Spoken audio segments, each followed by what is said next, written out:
Hello everyone, and welcome to another video here on Real Over Religion. It is I, Johnny Lee, and we are back again with another video back on this series again, The Damage of Religious Childhood Indoctrination.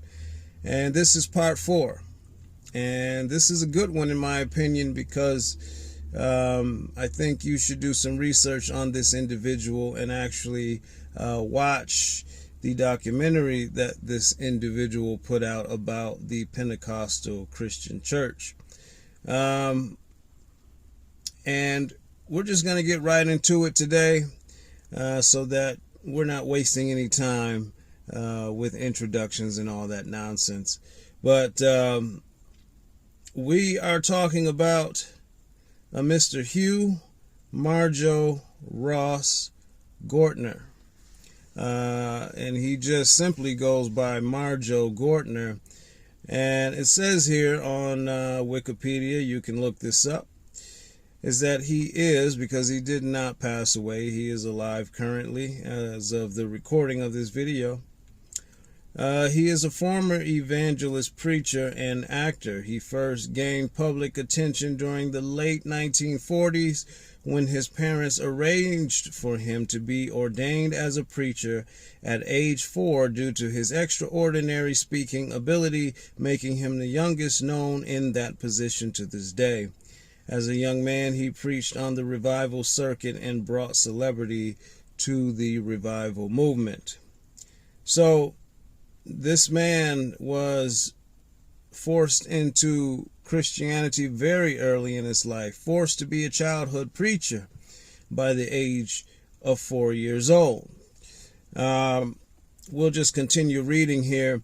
It says, as an adult, Gortner, having grown regretful, admitted that his days as a child evangelist were filled with fake stories, lies, and the sales of fake holy or healing items.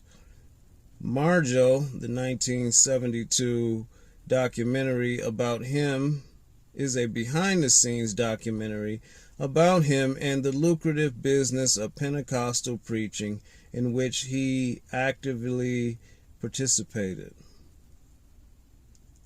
It says the film won the Academy Award for Best Documentary Film, and it became known as a preeminent criticism of Pentecostal preaching. So here's someone who was forced into Christianity, forced by his parents to carry on these various lies and fake stories to get and pick up money through these lies and deceiving people. And as he became an adult, his conscience began to get to him, and he exposed what was going on behind the scenes. It's funny that the Christians, who are supposed to be the standard for morality, are the ones doing the scamming. But this man who turned his back on this religion chose to be honest and expose it for what it is. Interesting. But we're going to get into some more detail here. I want to lay all of this out and then I can give you my commentary afterwards. It goes back into his early life. It says that he was born in 1944 in Long Beach, California, into a family with a long evangelical heritage. His father, Vernon Robert Gortner, was a third-generation Christian evangelical minister who preached at revivals. Third generation, so this is just religion being passed down, to which I would imagine they were indoctrinating their children very early. If they think that this is normal to turn, if the father thought it was normal to make his son a preacher at 4 years old, you can only imagine that the previous generations probably were victims of the same type of treatment. But Marjoe here broke the cycle. It says his mother Marge, who has been labeled as exuberant, was the person who introduced him as a preacher and is notable for his success as a child. Vernon noticed his son's talent for mimicry and his fearlessness of strangers in public settings. His parents claimed the boy had received a vision from God during a bath and he started preaching. Marjoe later said that was a fictional story that his parents forced him to repeat. He claimed they compelled him to do that by using mock drowning episodes. They did not beat him as they did not want to leave bruises that might be noticed during his many public appearances. So they found another way to torture him instead of beating him, which is what the Bible suggests that you do, so that they can continue to get him to do what it is that they wanted him to do. This is the very frustrating thing about growing up in religious households is that you have no choice as a child. You are at the mercy of your parents. In the case of Marjoe here, at 4 years old, he was already forced into being a preacher. What choice did he have? That is the most frustrating thing about being a child. Is one of the reasons why I could not wait until I grew up, is just because of the fact that you are at the mercy of your parents. There is no escape. There is no getting away at that age, that young. And that's why most teenagers eventually finally just run away. But then they run away into a cold world that is even more destructive, more hateful, more evil, because people are, in general terms, we're self-centered, animalistic creatures. So that is why, again, I'm such an advocate for antinatalism, because bringing kids into the world that did not ask for life, and then you're forcing them to become whatever it is you want to do. This is what most parents tend to do. Now, I'm not saying that all parents do this, but I would say probably a majority of them that want their kids to follow in their footsteps in some form or capacity, and they may enforce that through abuse or some type of manipulation tactics. And that's the unfortunate reality that we live in this world. Let's keep reading. I lost my spot here. Here we go. It says they trained him to deliver sermons, complete with dramatic gestures and emphatic lunges. When he was 4, his parents arranged for him to perform a marriage ceremony attended by the press, including photographers from Life and Paramount Studios. Until his teenage years, Gortner and his parents traveled throughout the United States holding revival meetings, and by 1951, his younger brother Verno had been incorporated into the act. So now they have the brother doing the same thing. Another one that doesn't have a choice but to participate in this scam that his parents are doing.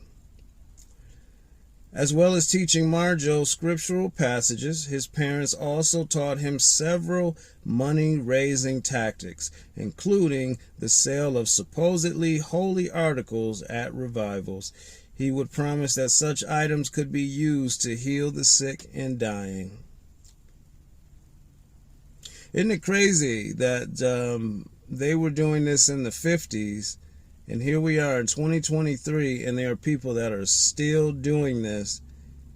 Even though this has been exposed, there are people still doing this, and you Christians still believe in it. You still give your money to organizations, religious organizations like this, and this stuff has been exposed. But it could very well be like myself, If you've been raised in a bubble, in the Christian bubble, and the only thing you're exposed to is Christian information, then you wouldn't know that this type of information exists. So I'm not going to get too hard on everybody that is unaware, but we are in the age of information, and that is why I do what I do, to try to expose and play my part, because there's many of you out there that have walked away from religion, and I think you should tell your story as well, because the more of us that do this, the more the information can get out there and people can be aware of this religious scam. But anyways, by the time he was 16, his family had amassed what he later estimated to be $3 million, which was a lot of money back then. Shortly after Gortner's 16th birthday, says, let's keep it moving. It says, in the years that followed, Gortner took a break from preaching. He grew resentful of his parents and bitter over the childhood they had forced upon him. At age 20, Gortner considered suing his parents, but never did. Now, this is interesting. And this is what I'm trying to get across to people on this channel, those of you that believe. This is what you do when you force religion on your children. Eventually, unless they're just completely brainwashed, if they are self-aware and they are aware of objective truth, if they know what you're doing is a scam, if they know what this is not real, they're going to eventually grow resentful for what it is you do. See, this is the thing that people, that adults, parents don't understand, is the things that you do to your children that you think that you're going to get away with, at some point, they're going to grow up. And at some point, they're going to become aware of the reality of life. And when they become aware of the reality of life and what's really going on, you're going to pay for this in some form or fashion. You will lose the relationship of your children because of the manipulation and the games that you played with them, forcing them to believe in whatever it is that you wanted them to believe, primarily Christianity, because that's what most people believe these days still, even though Islam is now becoming the fastest growing religion, which I don't know why. But Christianity is still number one in the world, despite the fact that it's been exposed numerous times that there is no healing, there is no raising of the dead. But when you keep forcing these ideas onto your kids, this is why the newer generation today, Gen Z as they call them, they're not attending churches the way previous generations have, because they are now aware that this stuff is just baloney. They are in the age of information, and less people are associating themselves with religion, but it's still a high number of people that still believe in it, unfortunately. Now let's keep going here. It says, now in the late 1960s, Gortner experienced a crisis of conscience about his double life. Because it's only so long you can keep this up.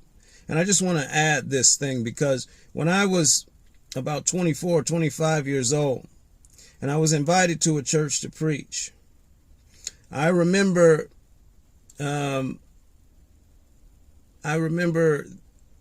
people have always told me that I was supposed to be, ordained by God to be an apostle and prophet.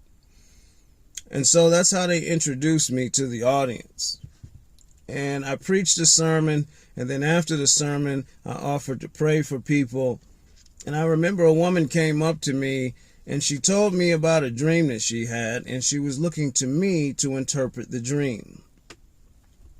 And in that moment, I was completely put on the spot. and I'm waiting for God to give me an answer or speak to me in some form or fashion. And one thing that we taught in Christian circles, or I was taught rather, is that God speaks to you, inner voice, which is not biblical, but I've heard it said that, God speaks to you inwardly. But if you read the Bible, God speaks in an audible voice that prophets could hear. There is no inner voice. But anyways, so I'm searching for thoughts in this moment to try to interpret this woman's dream. And I'm straining and struggling trying to do this. And I gave her the best explanation of what I thought God wanted me to say, the inner voice that I heard, which was really my own thoughts. But I thought, okay, the Lord is revealing something to me. But the fact that I had to struggle in that moment, it made me go home and say, you know what? Maybe I'm not connected to God enough. I need to stay away from this until I have the supernatural ability to do this. So I at least knew in that moment that I was lacking, that I could not perform this supernatural feat of interpreting some dream. I didn't hear a voice from God, no audible voice that I could hear. But what I thought was the inner voice in my head was giving me the best explanation I could. But the point is, I had to struggle to make this happen. And I was self-aware enough to realize I was not prepared for that stage. And I never preached again on that type of platform until I felt God would use me, which never happened because, well, the Christian God does not exist. But Gortner came to this reality that, his conscience was getting to him about the double life he was living. He knew what he was doing was wrong, and it finally got to him. So it says here, he decided his performing talents might be put to use as an actor or singer. So here's an interesting thing I want to bring out with this.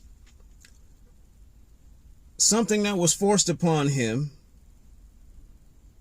he managed to turn it into something positive. His talent to speak and to be able to mimic other people and end up turning into an acting ability, because that's basically what he was doing all his life. And so he could sing as well. So he pursued acting and singing, and he did achieve success. I think it said between the 1970s to the 1990s, he pursued an acting career once he got away from this. So, and this is what I was saying to you in the previous series, or the part 3 of this series, about Howlin' Wolf and how he took his pain and channeled it into the blues. Gortner took what happened to him in his childhood and he channeled it into acting and singing. We don't have any choice over what happens to us as children, the things that are forced upon us. But if you can salvage through it, you may be able to take from that and turn it into something positive, which can be therapeutic for you and help you get over the trauma of your religious upbringing. You can turn it around for good. That is basically what I do with this channel. My ability to write, my ability to speak, because of me participating in church circles and knowing the influence that I had, the little influence that I had, I'm able to channel that into what I'm doing here now. Excuse me. And this is what he did. And because this is what he did, it brought success to his life. And I think by exposing the Pentecostal movement here, he also most likely, pretty sure, helped a lot of people. But let's keep reading so we can wrap this video up. I want to just kind of skip through the stuff that's unnecessary.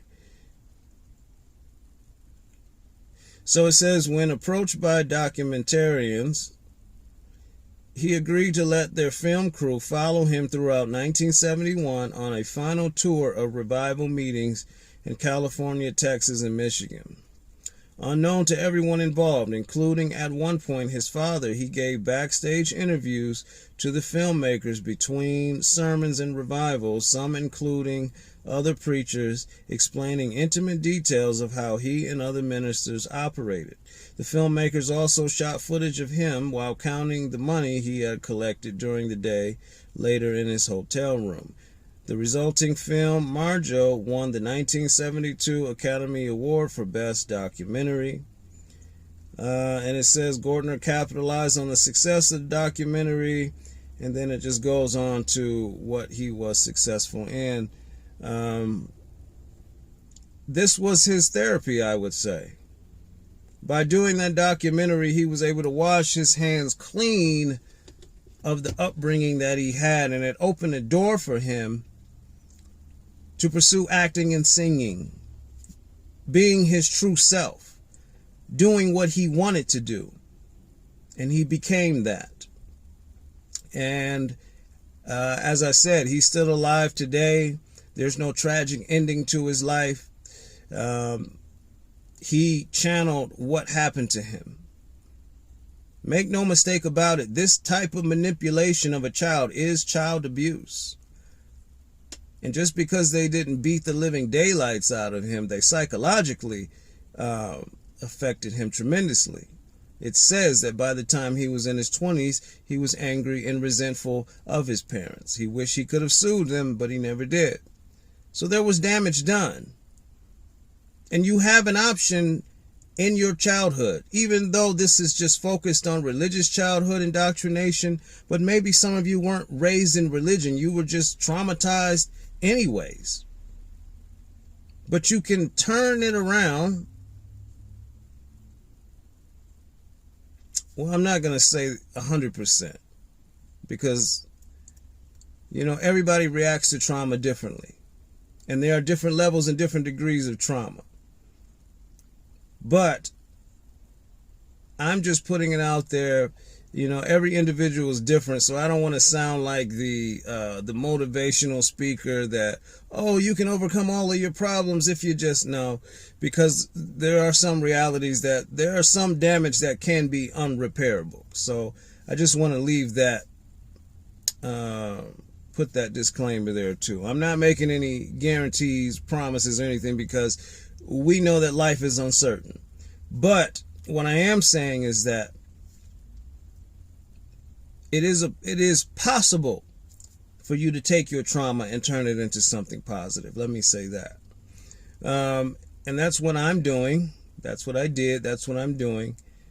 And I'm giving you examples of people who did. But just like Marvin Gaye and David Ruffin, they had trauma and their lives ended in tragedy. So everybody's life is not going to end the same. Everybody's not going to have a happy ending. So I don't want to make this, that all you got to do is just believe and you'll make it. No, that's just not reality.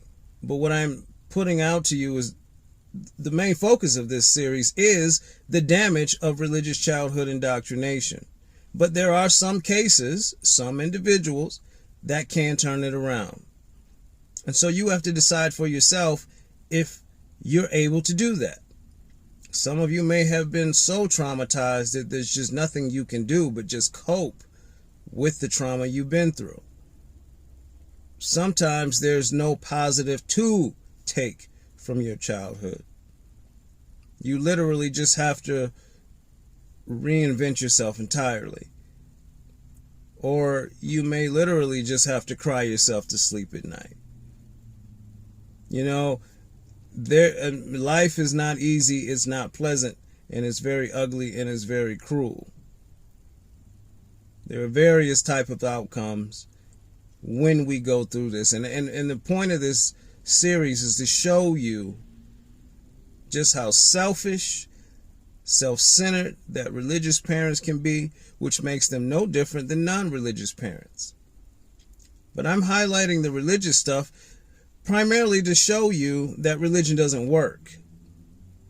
Religion doesn't work. It's not the answer to society's problems. In fact, in most cases, it's worse, because religion teaches you to violate the autonomy of the human being.